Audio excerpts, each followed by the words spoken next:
Hello, beautiful people. Today, I'm going to be getting into a topic that's very relevant for anyone thinking about moving abroad. Anyone. I'm going to talk about what I've learned from managing my own estate sale. Yes, as in I sold all of my belongings from my outside of my house, outside of my home and investments. I'm talking about my car, my plates, my purses, my shoes, my boots, my clothing, my pots and pans, my decorative items, my artwork on the wall. I mean, I found out I own so much stuff, more than I ever dreamed, more than what I realized I own when I'm moving from within the same country, when I'm taking my belongings with me. Because when you're doing that, you're not necessarily counting how many plates, how many forks, how many spoons. You're not counting any of that. You're not getting to some boxes that are just storage. So when you're selling your own stuff, you get into everything. And I realize I'm a single person. I live alone. I had two dogs, but I realized I had enough things for three people and possibly four. I don't know. I had a lot of things, but I want to tell you about six things I learned from selling my own belongings. So if you're dreaming of moving abroad, stick around because I'm going to give you some great tips that'll help you with your planning and your transition into that. So hi there, my name is Marcia Hilton, and I'm a move abroad coach. I help Black women who want to move abroad take steps towards that goal. I'm an Air Force veteran, a former corporate marketing strategist, and a serial entrepreneur. My biggest company having been an marketing agency I own in Houston with, I don't know, 8 employees of several contractors, all of that. And I'm a multi-country citizen slash resident. I help Black women save time, keep their money in their pocket, and maximize their profits from estate sales. And I help Black women monetize their existing skill set to become digital nomads. Because, having run multiple businesses, I've learned a few things. It's all about building, though, that cash reserve, because if you're moving to an entirely new country, that's especially important. And it's about making your move abroad possible and funding your new international life, exciting new life. While you're here, don't forget to subscribe to my channel.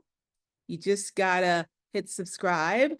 And if you like this video, if you like anything in this video, if you got a good tip from this video, please give it a thumbs up.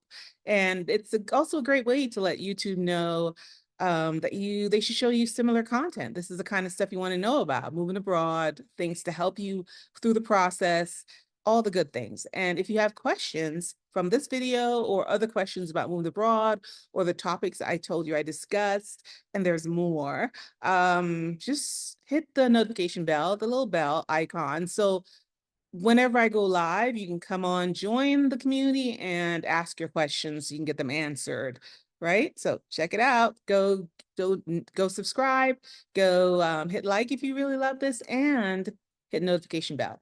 All right. So I have 5 lessons, 6 lessons. I added a one at the last minute and I want to go through them now.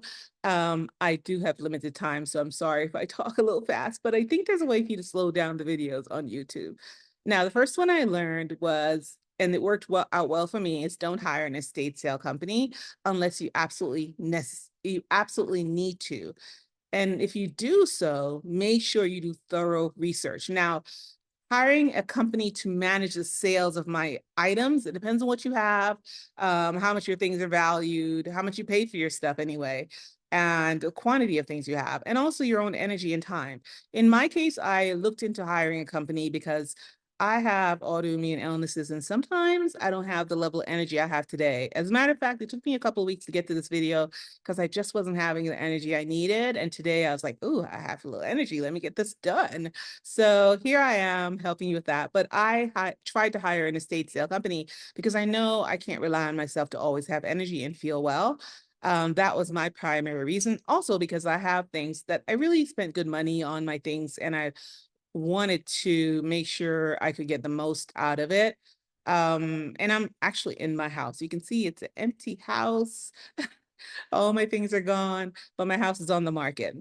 So I looked into companies. I got a referral from my agent. She didn't say she knew the company was good, but it was the company she knew about. She sent me two phone numbers anyway. And I reached out to the company and I met with the lady and I liked her a lot. She brought her assistant. I liked them a lot. As people, I like them. And then I was pretty happy and thought, I think I'll hire her because I wanted to go the easy route and just, hey, I got a referral. She came, I liked her, let's do it. But when she went away to send me her contract, I decided to do the due diligence, do a little research. And she's been in business for, I think, over a decade. So I did research online. Her website wasn't impressive, but I could let that pass, let that slide. But I went on to find some her reviews and I found 3 reviews. She's been in business for over a decade, 3 reviews online. 2 of them were very, very short, and they were from people who had come to the estate sales to buy products. So they weren't as relevant to me because I'm the person hiring her to sell my products. And they were very short, like 2-liners. The third one I came across was from an actual client. And oh my goodness, that person, it was a scathing review. I mean, she really just tore her up and it went on and on. If I printed it, probably would have been like 2.5, 3 pages of copy. She really she went into detail about what happened and why she was upset. So you could have the whole story or her version of the story. It was hard to ignore that. I mean, that's the only, after 10 years plus in business, that's all I had to look at. So I called her and I let her know that I just couldn't go forward with her. I told her why and what I saw. She sounds really sad and she was telling me, oh, that lady was, she was sharing her version of it, the story. But at the same time, that's all I had. And liking her wasn't enough. This was about my stuff. This was about my money. And I had worked really hard for my money. And so I decided to not go with her. I gave her some tips because I come from business and marketing, and I gave her some tips because I was trying to be helpful. I was like, you may want to reach out to people you've worked for. You should have a long email list from having emailed them. Reach out to them, tell them, a little background, ask them if they'd be kind enough to write you a short review because you've been in business for all these years. You have that client list. Please do that for yourself because I want to see you do better in the future. I don't want that to come back to hurt you every time. But I couldn't move forward with you, can't move forward with you, seeing what I saw, and that's all I have to go with. So I got a referral to or I looked online and looked at another company, and she had, I think, a 3-star. It was hard to find companies with good reviews in Google. I think for some reason I decided to reach out to her, or maybe it was Facebook. I saw the stars and I reached out to her, and I met with her, and she was I have a tendency to like people very easily, so I liked her, and she left, and I asked her to send me a contract so I can look it over and make a decision.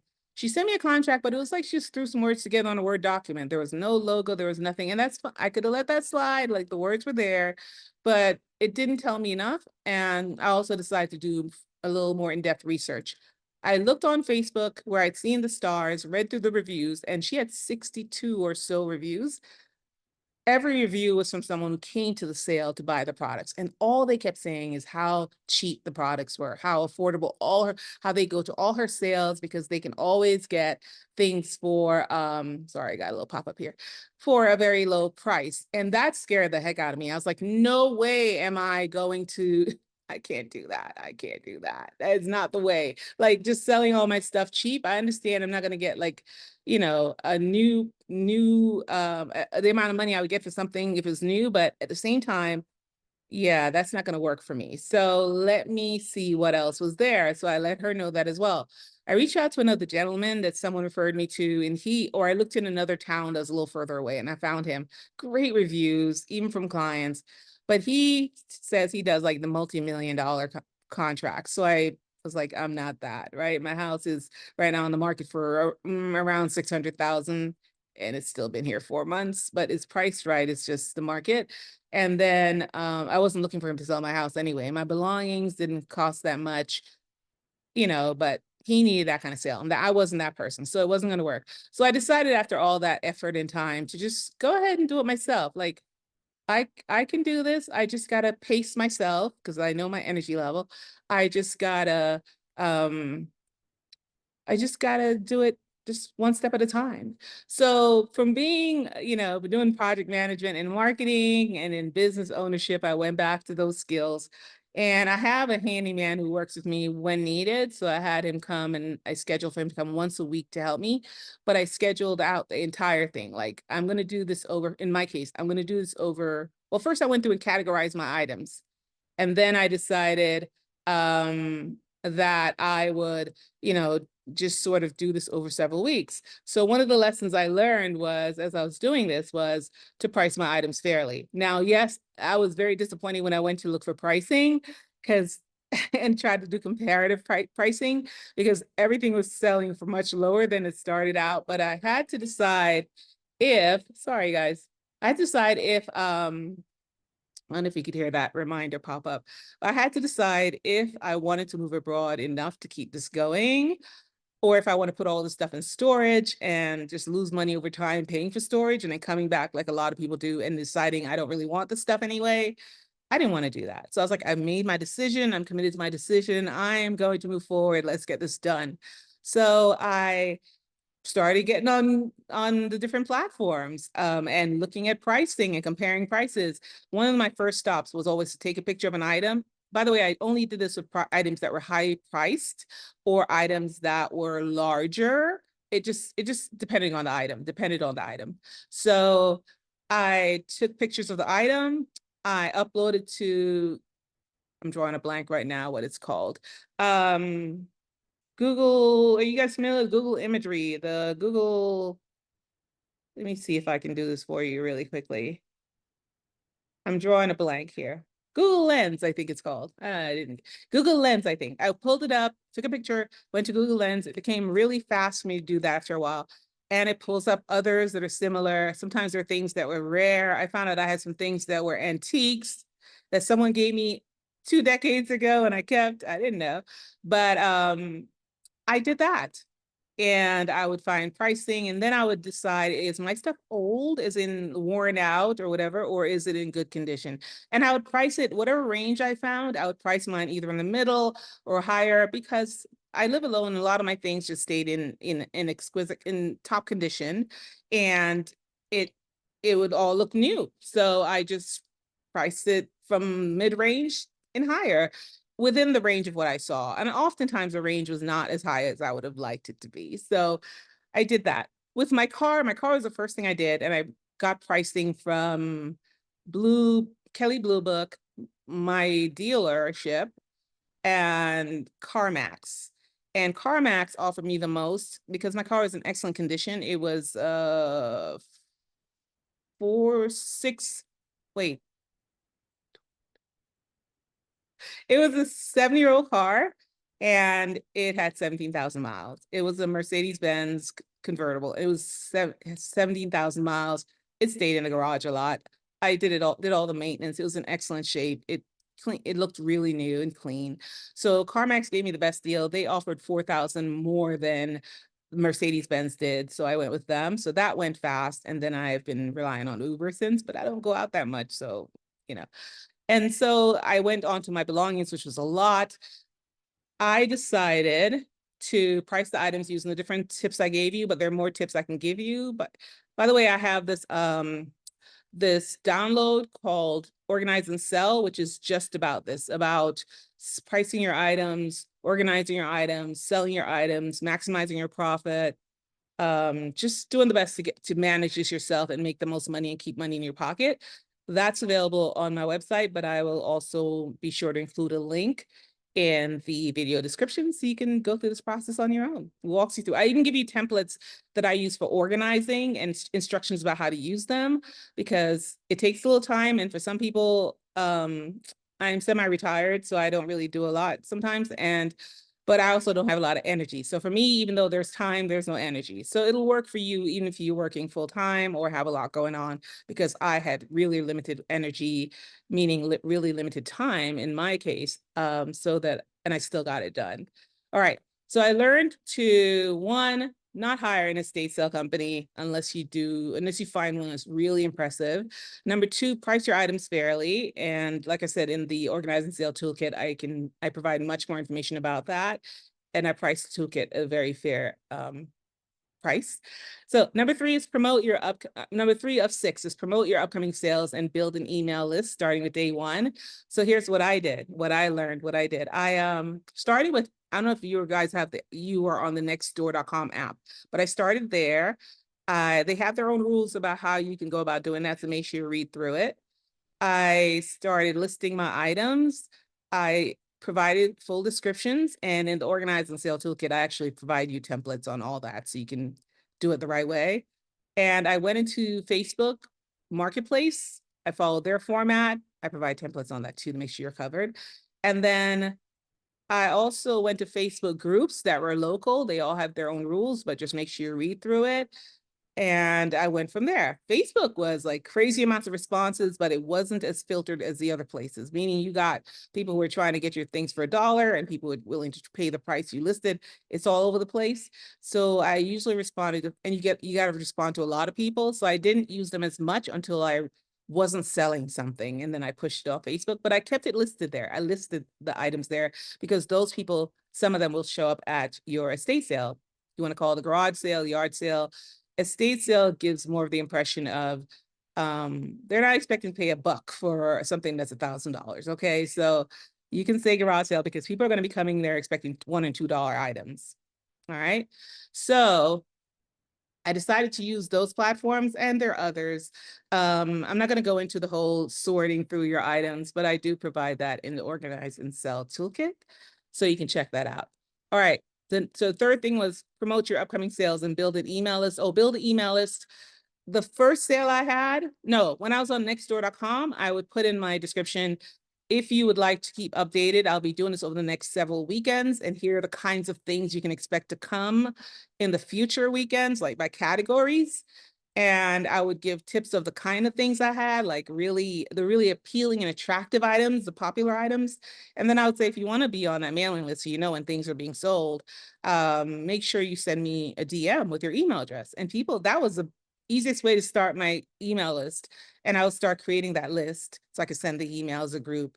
I would secure people's email addresses, BCC, or I think at one point I started using a tool for that, an email marketing tool for that. But that's how I started my list. And then at the actual events, from event number 1, I had a sheet, and I had like email and name. And then I would tell people, please print, and they would come up, and I would tell them as they're walking around, if you want to know about the things that are coming up in the future, make sure you add your name and email address here.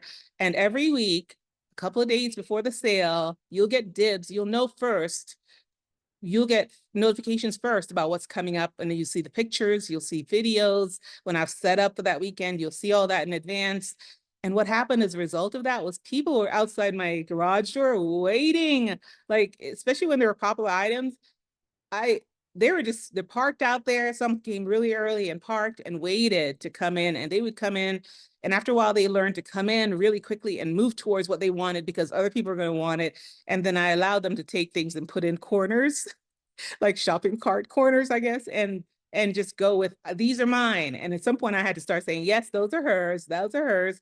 And they would just sort of start, at one point they started seeming like they were about to fight over my items, but it built anticipation. So I didn't have any problem selling most items. So promote your upcoming sales, build an email list. Number 4, ooh, I've got 6 minutes left.